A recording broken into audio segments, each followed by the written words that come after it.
Border guard Bangladesh বিজিবির সদস্যরা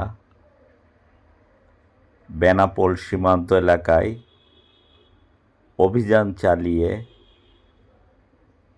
ভারত থেকে পাচার করে আনা অবৈধ মাদকদ্রব্য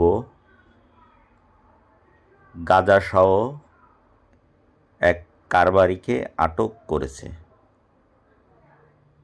গোপন সংবাদের ভিত্তিতে বেনাপোল সীমান্ত এলাকায় অভিযান চালিয়ে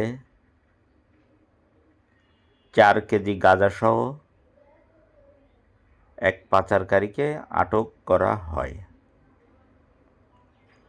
আটককৃত আসামিকে স্থানীয় থানা পুলিশে সোপর্দ করা হয়েছে বলে জানায় বিজিবি সদস্যরা।